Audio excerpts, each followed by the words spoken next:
kita bakal melihat seperti apa untuk drafting pace-nya untuk babak lower bracket final kita. Ini menjadi match yang penting banget karena siapapun nih yang mendapatkan poin di best of 5 series kita tentunya sudah akan mengamankan slot M4 dan juga babak grand final. Dibuang 1-1 ya dan tidak akan ada Valentina. Kita belum melihat Kadita sejauh ini. Biasa Kadita tuh di band ketiga nih. Di band ketiga, betul.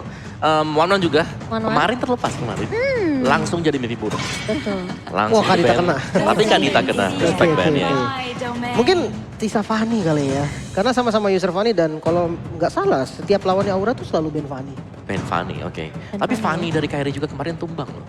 Iya, tapi padahal aku merasa itu Fanny yang Dilepas. permainannya juga luar biasa. Grok mereka lebih takut sama Grok sih. Apalagi yang Grok ini yang menurut aku ya sekarang udah flex banget apalagi untuk Aura. Grok jungler pernah dibawakan juga sama seorang Hai. Dan di tangan Fluffy pun menyeramkan gitu loh. Mungkin Akai kali ya yang bakal Akai jadi kah? perebutan ya. Dari keduanya ini perbedaan dari Akainya mungkin dari Onyx lebih sering dipakai sama Kairi. Sedangkan kalau di Aura itu flex banget. Bisa Apalagi yang Fluffy. paling sering tuh Fluffy dan dengan rivalnya. Kemarin sih Akai Fluffy main sendirian ya di depan. Udah nggak bareng sama teman-temannya dan ngebuang If berarti ngelepas Akai Fanny. bersama dengan Fanny. Fanny, Oke. ini langsung jadi pertanyaan buat kita. Apakah memang bakal ada perubahan role yang dilakukan oleh Aura Fire? Di mana Kabuki yang bermain sebagai Fanny atau tetap diberikan ke Hai? Karena kalau tidak diambil pasti di pick Oke. Ya, Fanny. tadi ya. Fanny.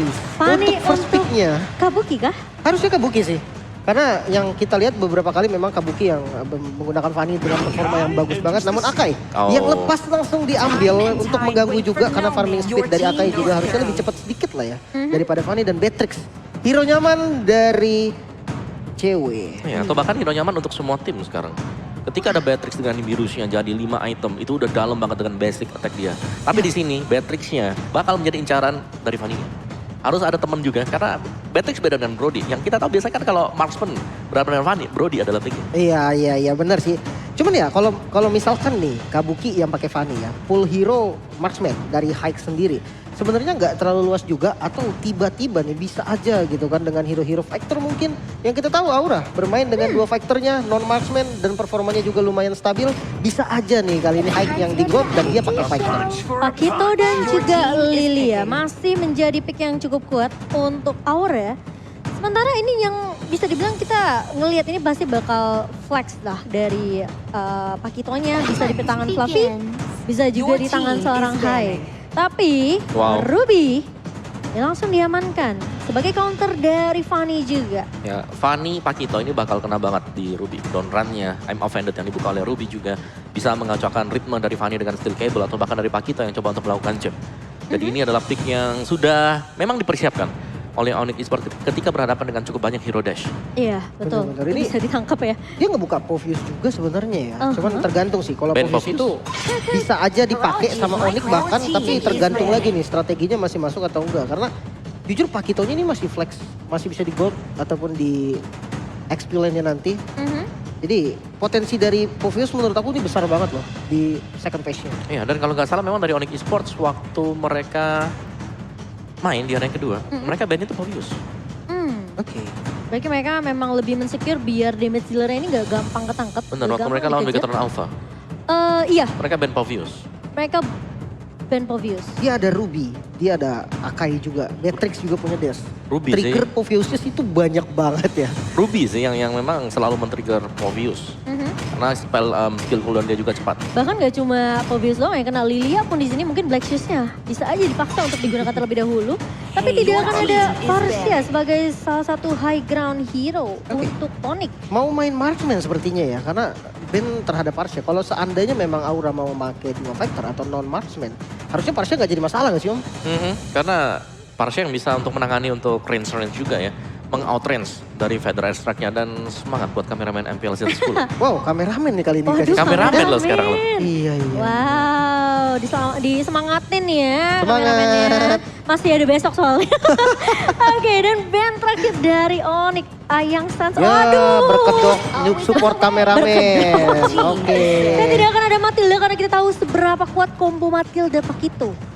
Iya, dan flicker gratis yang paling penting. Iya. Buat tim match dia. Penyelamatan gratis ya. Betul. Apalagi Itu hero-hero dari fighter Demon kan. ya. Iya, yang jalan kaki masuk ke dalam, nggak punya akses buat keluar. Matilda adalah hero support yang terbaik. Oke, dan Aura mereka bisa ngebuang juga sebenarnya ke mungkin bagian dari area mid-nya. Karena ini masih respect dengan Sans juga. Atau mungkin lebih memprioritaskan dari seorang Keyboy. Chow mungkin? Chow Keyboy sih bisa Lebih aja. masya. Masalahnya nih kalau Chow di pick sama Onyx ya. Mm. Sumpah flex 5. Bisa Ini- di gold, bisa di ini- jungle, bisa di XP, bisa di semuanya. Ini yang nangkep Fanny-nya banyak. Ada 3, ada Akai, ada Ruby, dan bahkan ada Chow kalau memang mau menjadi prioritas Oh dari berarti Onyx. dia butuh damage. Dia butuh damage sebenarnya. Esme. Esmeralda? Oh, Gusion. Wow. Oh. Gaskin lah damage-nya. Akainya, Iya. Aka XP gak sih om? Akainya XP gak sih? flex. Flex, Bukan, masih. Akai bisa romer, Ruby bisa romer. Kalau aku lebih prefer Akai Romer. Romer. Karena dia bakal rotasi, dia bakal bisa lebih nangkap ke arah Fanny-nya kemana gitu loh arahnya. Soalnya ada Ruby juga. Tapi nggak gitu masalah kan. kalau Ruby juga jadi Romer gitu. Ya Ruby, kalau menurut aku lebih enak Ruby-nya karena dia akan bisa mirroring Fanny. Kemanapun Fanny pergi bisa ditempelin. Tapi kalau Akai ini jujur agak susah dia nangkep apalagi belum level 4. Sementara ada Atlas. Tidak Dia ada Digi. ambil dan tidak ada Digi betul. That's right. Satu lagi marksman kah? Atau let's see Popo Popo and Kupa. Kupa. Oke. Ini akan menjadi lawan dari Beatrix sendiri di sisi gold lane-nya. Jadi kayaknya ini Beatrixnya harus di babysit tuh. Harusnya gitu sih Kalau dia enggak ini ditempelin bakal kan. sulit banget sih. Masalahnya Mungkin, kita belum tahu nih romernya siapa gitu kan. Bisa jadi Ruby, bisa jadi Akai. Atau Akainya yang masih jungler, mid lanernya nih Gusion. Gas, nah ini Lah. dia nih makanya kalau Onyx udah Flex ngedraft banget nih, ya, flex dia banget. flexnya tuh banyak banget. Ini kedua tim yang fleksibilitasnya tinggi banget. Dan cewek tentunya sebagai first team winner kita juga di sisi gold laner. Kita tahu seberapa kuat potensi dari pemain ini. Dan Esmeralda tentunya yang akan menjadi sosok romer atau ini kayaknya wah Ya, ini Gusion mid nih. sih. Gassion mid, oke. Gusion mid ya. Gusion mid Karena ya. aku ngeliat catatan juga bahwa dari Akai itu belum pernah ada di romer dengan XP buat Onyx. Ya kebanyakan di jungle ya. Di jungle ya, Kairi dipakai ya, Kairi. pakai. Oke, kita sudah melihat dari ke-10 hero yang sudah di-pick untuk di game yang pertama. Dan seberapa fleksibilitas banget ini dari kedua belah timnya Aura dan juga Onyx. Mereka bahkan membuktikan, ini kedua tim yang mereka cukup yakin dari segi draftnya. Ya kan, bahkan Gassin yang tadinya kita awal mungkin bakal di posisi jungler, ternyata masih bisa dipegang sama seorang Keyboy. Ya atau jangan-jangan Kairi yang jadi mid, Sansnya masuk ke Wah, jungler. Pertukaran waduh, role kan tiba-tiba Kabukinya tuker, diikut tuker juga dari Onyx gitu Oh, kan. mereka berarti menyesuaikan ya, menyesuaikan juga ya. Iya ada Bung Kornet, halo Bung Halo. Kornet selamat datang. Waduh kangen ya sama Bung Kornet ya. Dan yang pastinya kita akan langsung saja masuk ke dalam game yang pertama antara Aura Fire dan juga Onyx Esports. Mari kita berikan sorak-sorai, silakan, ini dia MPL Arena. Wow, siapa yang mengambil poin pertama?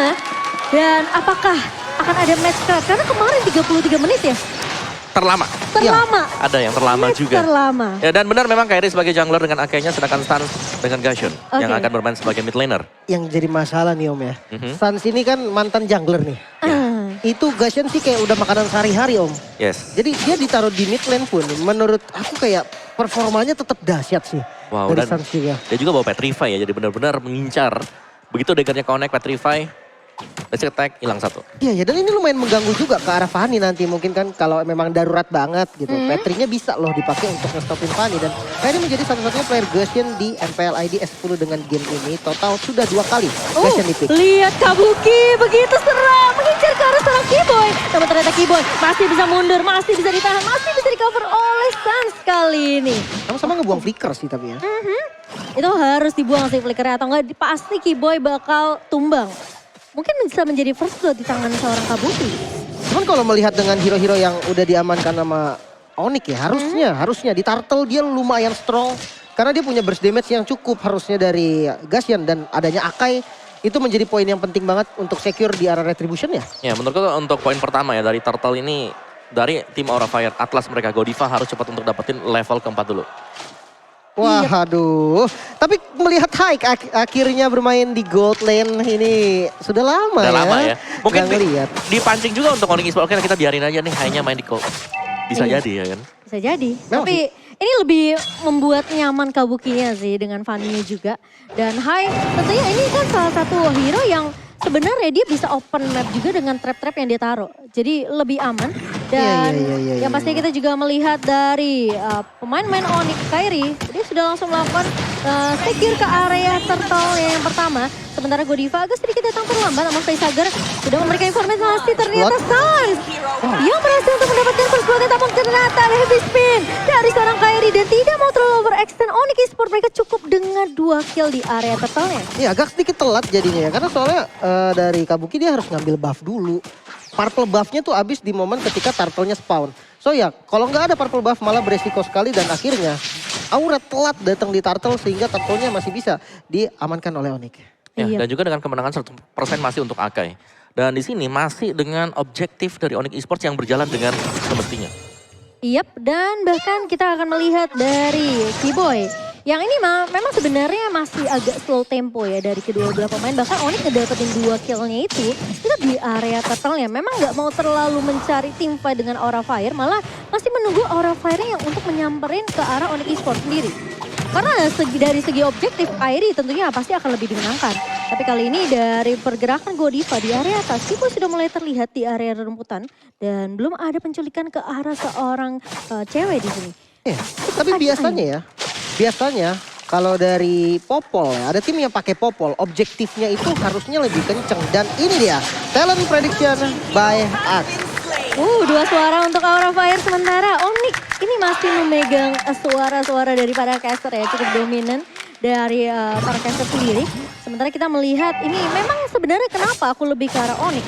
Entah kenapa aku lebih serem dengan ngelihat counter yang dibawakan sama Onyx sendiri.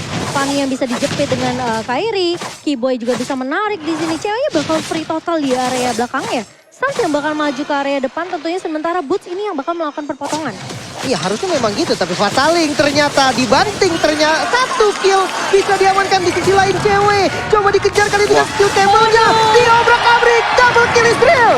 Double kill Israel diamankan, tapi kali ini Kairi sudah mencium-cium ada baunya bahaya. Ternyata Space Revive connect karena seorang Facehugger dan tumbang Facehugger. Kita langsung Sans. Boots mencoba untuk maju kali ini dengan Falling Star Moon yang connect, namun ternyata Kabuki masih bisa mundur dengan skill cable-nya. Masih aman sih, masih aman. Sebenarnya nggak overcommit kayaknya dia kalau untuk inisiasi barusan. Ya, itu masih lancar-lancar saja betul. Dan karena ada pertukaran yang dilakukan juga. Cuman, poin plus untuk Onyx Esports adalah mereka mendapatkan objektif setelah mereka mendapatkan poin kill. Benar-benar, apalagi nih, ini satu kerugian untuk Aura menurut aku adalah popolnya kurang maksimal. Biasanya ketika ada tim yang menggunakan popol, itu objektifnya tuh udah dirontokin sebelum menit 5. Bahkan kita melihat kali ini Ghost Shield di bagian top lane belum hancur. Masih ada sedikit walaupun udah sempet dikikis. Jadi menurut aku ini kerugiannya malah untuk Aura karena goldnya juga udah kelihatan nih perbandingannya. Walaupun belum sampai ke angka 1000 lah ya. Wow, oke. Dan dari emblemnya juga Demon Slayer yang dipakai oleh Kabuki. Jadi benar untuk memainkan dulu. Farming di jungle dengan cukup cepat dengan adanya battle spell cooldown dan juga damage to monster. Dan dia berhadapan dengan Akai tapi. Untuk berhadapan dengan Akai, Akai ini adalah hero yang sangat sulit untuk diganggu ketika menginjak level 4. Satu buah heavy spin bisa membuat positioning dari Fanny-nya ini bakal kemana-mana. Oke, tapi kali ini sudah mulai ngerusuh sepertinya pemain-pemain dari Onyx Esports masuk ke area dari purple buff-nya. Masih bisa ditahan, Godiva berada di garda depan tapi ternyata Kairi habis pindah connect dan Hai tumbang kali ini. Sementara masih mau lebih dan bakal coba di cover kali ini dari pemain-pemain Aura. Sementara Keyboy masih bisa bertahan, masih bisa mundur, konsol dibuka dan tidak akan ada fight yang terlalu overextend dari kedua belah tim. Tapi ternyata Kabuki masih mau lebih sepakat dan itu dia Keyboy berhasil ditumbangkan. Ya dan sebenarnya hype yang tadi sempat ditumbangkan di arah Purple Buff sebenarnya menurut aku masih worth ya. Karena akhirnya Purple Buff itu bisa diambil sama Kabuki. Yang kita tahu nih Fanny kalau nggak pakai Purple Buff tuh agak sulit ya. Dan ketika Purple Buff-nya udah ada, punishment langsung mengarah ke arah Keyboy dan Fatal. Oke, Fataling yang nggak berhasil connect kali ini Sans yang bakal menjadi target. Dan ternyata Kabuki yang mencoba mengejar dan tidak bisa mendapatkannya. Oh, tapi Keyboy masih menahan setidaknya biar Sunset tidak tumbang. Tapi ternyata memotong dari area belakang. Faisal punya connect. Faisal tumbang kali ini sementara Godiva harus mundur. Angkat kaki terlebih dahulu dari seorang Godiva dan tidak mau menjadi korban kedua. Setelah tiba-tiba ada Boots yang datang. Cukup mengejutkan. Tapi cewek kali ini bakal mencoba dari sekarang sendirian. Begitu saja Katrot dari Kabuki. Boots mencoba untuk menahan namun ternyata semua damage yang masuk ke arah seorang cewek Kiboy. Hah? Oh, tiba-tiba high. Solo kill. Solo kill. Oke. Pick off. Dan glowing run ternyata Om ya. Ya, Genius sudah selesai glowing item kedua. Ini buat Sun. Dia Oke. kaya banget. Namun kali ini di mid lane ternyata ada defense yang coba dilakukan. Berhasil mendapatkan satu target boot yang harus tumbang. Kali ini purple buff-nya coba untuk diinvasi oleh Onyx Esports. Iya, dan kalian juga bisa invasi diskon dari Grab 90%. Kairi ngebuka dengan satu buah heavy spin. Kali ini mundur terlebih dahulu. Setidaknya ini purple masih bisa diamankan. Oke, tapi kali ini masih mau memaksakan team fight-nya. Cukup ramai Godiva datang mencoba untuk membackup item Kupa dari seorang high. Kali ini Facehager mencoba untuk membantu tapi Sans datang dari area belakang. Daggernya connect dan tumbang kali ini. Facehager di area mid lane-nya. Kabuki mulai datang kali ini dengan steel cable namun ternyata tidak akan terlalu memaksakan team fight. Karena Kiboy sudah terlihat di area rembutan. Cewek menginjak satu buah trap dari Popol Kupa. Tidak punya purple buff sih, ini yang yang menjadi alasan dari Kabuki juga nggak terlalu maju. Dan kali ini ada ini ya, new axe effect kayaknya buat kedua tim. Karena sama-sama serem mainnya, the better you smell, the better you play. Kelihatan kerat dari kedua belah tim, bahkan meskipun perbedaan network sekarang dipegang sama Onyx Esports, tapi kelihatan juga gimana caranya Aura Fire untuk menahan, melakukan defensif yang begitu kuat. Ini yang cukup menyeramkan adalah Sans-nya sebenarnya. Iya. Dia belum tumbang sama sekali, 6-0-0. Dan dia level 10 di sini. Perbedaan level terlihat begitu signifikan. Dari Aura Fire tertinggal sekitar 2 level.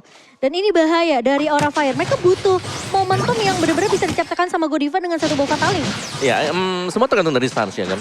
Dimana kita jarang sekali melihat Facehager harus ter-pick off cukup banyak di early game. Biasa di 01, 02, tapi sekarang dengan menunjukkan dengan 1-4 ini berarti ada lubang di Aura Fire yang bisa ditembus oleh Sans. Iya, sementara Kairi masih memberikan pressure tapi awas. Kalau dicicil sama satu buah Magic Gloom, ini Angry Gloom dari Facehager tuh lumayan berasa sih. Dan Boots lagi-lagi membawakan playstyle yang masih sama, tapi kali ini rame banget lihat Kairi habis punya connect. Karena seorang Kabuki kejepit dan tumbang kali ini. Sementara Sans cukup free di area backline-nya. Dan dari seorang Boots mencoba untuk menahan Facehager. Masih bisa mundur. Dua pemain kali ini, satu maksudnya Kabuki. Terjepit tadi dengan area yang cukup sempit ya. nyaris aja Rainernya tadi kena, namun kali ini Lord yang terbuka beserta dengan tadi objektif yang ada di mid lane sudah diamankan oleh Onyx Esports. Kali ini kendali dipegang sepenuhnya oleh Onyx. Kira-kira Om, apa yang harus dilakukan Aura Om kalau di momen kayak gini? Ya, Aura mereka harus sedikit bersabar, menunggu untuk umpan tarik dari Godiva. Fatalingnya yang harus bisa dimaksimalkan juga. Dan jangan terlalu mengkontes di area dari Purple Buff. Karena Purple Buff ini berulang kali Onyx Esports ada di sana. Ada spawn, mereka langsung bersiap-siap juga. Dan kalau memang mau kontes, seharusnya adalah dengan item yang mungkin mirip-mirip lah ya. Tapi sekarang dengan bedanya gold seperti ini, Aura Fire mereka harus bisa nge-defense dulu. Oke, dan di area bawah sepertinya akan terjadi Kabuki. kesulitan dan Kabuki. Ini yang kita tahu, Fanny ketika sendirian dengan strategi split push memang sebenarnya efektif. Tapi risikonya itu bisa terculik, apalagi ngebawa Ruby. Unoffended yang bisa narik dan bahkan tidak ada Purify ya Lin. Benar-benar. Aura Fire. Nggak ada purifier. Ini sebenarnya ya Atlas dari Godiva. Kalau memang dia dapetin momen yang bagus banget, mungkin Itu Aura yang aku bisa bilang. balikin keadaan. Karena memang purify-nya hanya ada satu untuk Onyx Esports. Itu momentumnya harus pas banget. Tapi kali ini Lord sudah mulai digiring oleh Boots di area atasnya. Dan sementara lini A, bawah dan juga tengah ini bakal diwisamakan oleh pemain-pemain dari Onyx Esports sendiri. Sementara oke, Sans daggernya udah connect tuh kayaknya. Namun sepertinya tidak mau terlalu effective extend ke arah seorang Kabuki. Dan sementara Lord di area atas bakal coba ditahan terlebih dahulu. Sudah mulai maju. Dan Kairi kali menjadi garda Polystar terdepannya. Polystar mulai dibuka begitu saja. Tapi ternyata Kairi berlebih berfokus terhadap objektif. Dan Lordnya tentunya masih bisa ditumbangkan dengan cukup mudah oleh pemain-main dari Aura Fire. Kita udah pernah ngelihat momen ini kemarin. 3 kali defensif dilakukan tapi Sans mulai Petrify. terlihat di area bawah ada Petrify. Tapi ternyata terplay. Oh my god. Kairi di sini meskipun tidak bisa untuk membackup Sans, tapi Sans bisa ditinggal sendirian. Kita tahu Gaston ini seberapa kuatnya dan Kabuki ini bakal menjadi harga yang cukup mahal karena Aura Fire. Mereka bisa aja kehilangan inhibitor turretnya sekarang. Oke, solo karir ternyata ya masih bisa tadi untuk bertahan bahkan mendapatkan 1 kill. Kena Petrify. Oh, Unoffended nice banget kali ini. Facehager tumbang. Dan bahkan Double lihat kill. Godiva pun hilang begitu saja. Boots mulai maju kali ini. Bahkan Polystar mau dibuka. Fluffy bakal Base-nya. coba dipukul mundur. Satu turun masuk ke area base-nya. Dan